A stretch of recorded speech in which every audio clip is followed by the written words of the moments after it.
अस्सलामुअलैकुम रहमतुल्लाह। आज का जो हमारा सबक है, जो टॉपिक है, जिसके बारे में हम चर्चा कर रहे हैं वो है इखराजी निज़ाम और इखराजी मादे। ये जो सबक है इसको मैंने दो अलग अलग हिस्सों में यहाँ पर बांटा हूँ, दो अलग अलग यहाँ पर हेडिंग्स दिया हूँ। एक है इखराजी निज़ाम और दूसरा है इखराजी मादे।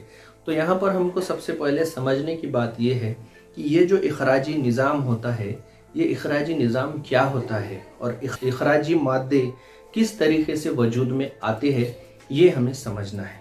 इखराजी मादों के वजूद में आने का, बनने का जो वजूहात होता है वो ख़ास तौर पे हमारे बॉडी में मुस्तकिल तौर पे कीमियाई तामुलात होते रहते हैं। इन कीमियाई तामुलात के चलते हमारे बॉडी में बहुत सारे होते हैं। इस प्रोडक्ट्स में बहुत सारे टॉक्सिन्स भी होते हैं, जिसमें नाइट्रोजनी मुरक्कबात है और दूसरे जहरीले मादे हैं। ये पानी की मदद से हमारे जिस्म से बाहर निकलते हैं। अगर हम जानदारों के अलग अलग जमातों की बात करते हैं तो जो लोअर ऑर्गेनिजम्स है, जो अदना दर्जे के जानदार है, उनमें इस तरीके का जो इखराजी निज़ाम है उतना ज़्यादा एडवांस और उतना ज़्यादा नहीं होता। अच्छा, यहाँ पर देखिए, अमल इखराज हम किसे कहते हैं? ऐसा अमल जिसमें गैर ज़रूरी नाइट्रोजन के मादे जिस्म से बाहर निकालना। गैर ज़रूरी जो नाइट्रोजन के मादे हैं ये हमारे जिस्म से हमें बाहर निकालना होता है। इस तरीके को और इस प्रोसेस को अमल इखराज कहते हैं। अमल इखराज के लिए हर ऑर्गेनिज्म में कुछ ना कुछ निज़ाम बना हुआ होता है। उस निज़ाम के चलते उन नाइट्रोजनी मादों को जिस्म से बाहर निकाला जाता है। यहाँ पर देखिए, हम 3 तरीके के नाइट्रोजनी मुरक्कबात को, मादों को जिस्म से बाहर निकालते हैं। मिसाल के तौर पे यहाँ पर अमोनिया है, यूरिया है और यूरिक एसिड है। ये तीनों भी ऐसे नाइट्रोजनी मादे हैं जो प्रोटीन से बनते हैं। मतलब हमारे जिस्म में हमें प्रोटीन की सख्त ज़रूरत होती है। इन प्रोटीन्स को लेने के लिए, इन हयातीन को लेने के लिए हमें ग़िज़ा की ज़रूरत होती है। हमने जब ग़िज़ा का इस्तेमाल, उससे हयातीन बनता है, हयातीन है, और उस हयातीन का इस्तेमाल होने के बाद इन इस्तेमाल शुदा हयातीन का जो आगे का जो प्रोसेस होगा वो नाइट्रोजनी मुरक्कबात में वो तब्दील हो जाएंगे। नाइट्रोजनी मुरक्कबात में तब्दील होने के बाद 3 अलग अलग तरीके के नाइट्रोजनी मुरक्कबात उनमें बन सकते हैं जानदारों के जमात के मुताबिक। जैसे जानदार होंगे उस तरीके के नाइट्रोजनी मुरक्कबात उनमें बनेंगे। इन नाइट्रोजनी मुरक्कबात के मुख्तलिफ होने के वजूहात माहौलियाती निज़ाम और जिस्मानी निज़ाम और उस हैवानात और नबातात का स्ट्रक्चर बहुत ज़्यादा मैटर करेगा। ये जो एक्सक्रीशन होता है और ये इखराज होता है, ये नबातात में भी होता है और हैवानात में भी होता है। लेकिन हैवानात में ये प्रोसेस और ये अमल बहुत ज़्यादा पेचीदा होता है, जबकि नबातात में ये बहुत ज़्यादा सिंपल और सरल होता है, सीधा होता है, आसान होता है। ठीक है, तो यहाँ पर हम जो इखराजी निज़ाम देख रहे हैं ये हैवानी इखराजी निज़ाम देख रहे हैं, और ख़ास तौर पे हमें इंसानी इखराजी निज़ाम का मुताला करना है। यहाँ पर देखिए, अमोनोटिलिज्म का जो टर्म है, ये अमोनोटिलिज्म, ये जो वर्ड है, इसे हम समझना चाह रहे हैं। अमोनोटिलिज्म बोलेंगे किसको? इसकी तारीफ मैंने यहाँ पर लिखा हूँ। गैर ज़रूरी नाइट्रोजनी मादे, गैर ज़रूरी नाइट्रोजनी मादे जो कि अमोनिया की शक्ल में जिस्म से बाहर निकलते हैं, ऐसे प्रोसेस को हम अमोनोटिलिज्म कहते हैं। ऐसे अमल को हम क्या कहते हैं? अमोनोटिलिज्म। मतलब अमोनिया की शक्ल में हमारे जिस्म से फाजिल मादों को बाहर निकालना, इस तरीके के अमल को हम अमोनोटिलिज्म कहते हैं। और ऐसे हैवानात को हम अमोनोटिलिक हैवानात कहते हैं। अमोनोटिलिक हैवानात में गैर फिक्री हैवानात आएंगे।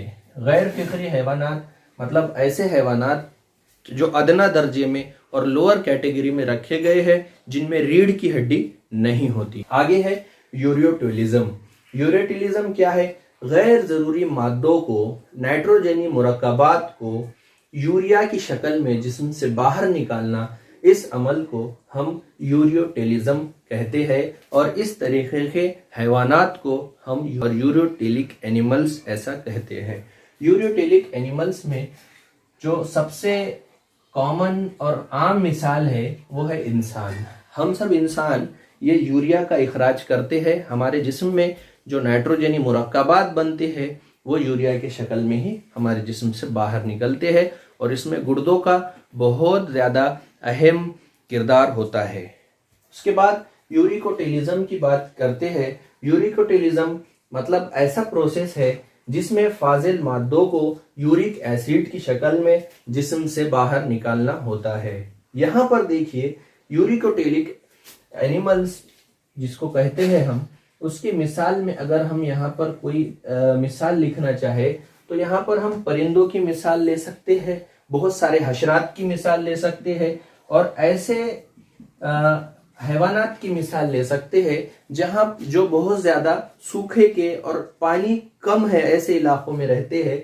ऐसे हैवानात यूरिकोटेलिज्म के प्रिंसिपल पे अपने जिस्म से मादों को, फाजिल मादों को बाहर निकालते हैं। ठीक है, हशरात मतलब जो चूटियां होती है और कीड़े मकोड़े होते हैं, इन्हें हम हशरात कहते हैं।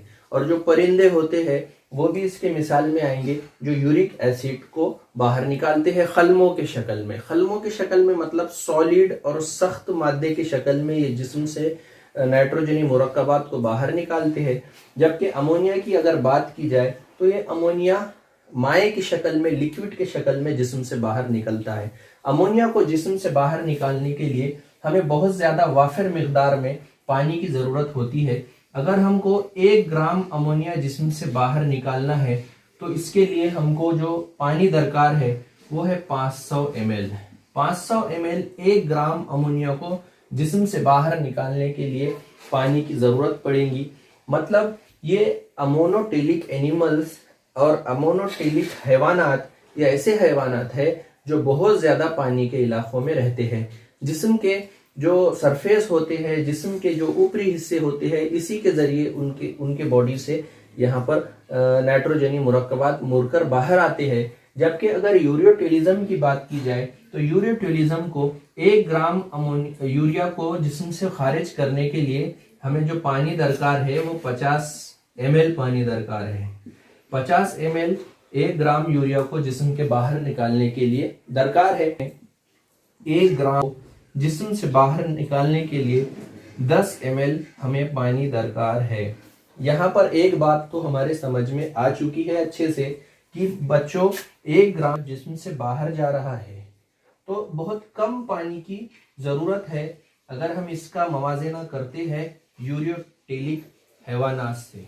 यहाँ पर देखिए 50 ml पानी है और अमोनोटेलिक जो हैवानात है उनमें 500 ml पानी दरकार है। तो यहाँ पर आपको मवाजनाती शक्ल में सवालात आ सकते हैं, मवाजना करके सवालात पूछ सकता है कौन से ऐसे हैवानात हैं जिसमें पानी की ज़्यादा ज़रूरत होती है। दर्जे देल में दिए गए मिसालों में सही मवाजना करिए। ऐसा सवाल हो सकता, सवाल का जो लैंग्वेज है, जो आपकी ज़ुबान है वो कुछ भी हो सकती, लेकिन हमें इनकी डिग्री मालूम होना ज़रूरी है। मतलब ज़्यादा पानी किसे है? अमोनिया को है। तो ammonia is greater than urea is greater than uric acid in terms of water requirement. अगर हम पानी की ज़रूरत के मुताबिक इसका मवाजना करें तो अमोनिया को ही ज़्यादा पानी लगेगा बमुकाबिल यूरिया, यूरिक एसिड को कम पानी लगेगा बमुकाबिल यूरिया। ये पॉइंट हमको समझना बहुत ज़रूरी है। ठीक है, तो यहाँ पर हमने अमल इखराज की तारुफ हमने यहाँ पर डिस्कस किया है और उसके साथ साथ किस तरीके से नाइट्रोजनी मुरक्कबात जिस्म से बाहर खारिज हो सकते हैं ये भी हमने देखा। 3 अलग अलग तरीके हैं, 3 अलग अलग शक्ल है जिसमें नाइट्रोजनी मुरक्कबात हमारे जिस्म से खारिज हो सकते हैं। जैसे है अमोनिया, दूसरा है यूरिया और तीसरा है यूरिक एसिड। ठीक है, होप आप लोगों को मेरी ज़ुबान, मेरी लैंग्वेज अच्छे से समझ रही होंगी। अगर कोई आपको डिफ़िकल्टीज़ है, कोई अगर आपको कुछ ऐसा लग रहा है कि मेरी ज़बान नहीं समझ रही है, तो उस कंडीशन में आपने मुझे क्रॉस क्वेश्चंस और सवाल जारी रखना है। ठीक है, तो ये पहला हमारा सबक होता है। आगे का जो हेडिंग है इंशाल्लाह हम आगे के लेक्चर में डिस्कस करेंगे। तब तक के लिए इजाज़त दीजिए। अस्सलाम वालेकुम।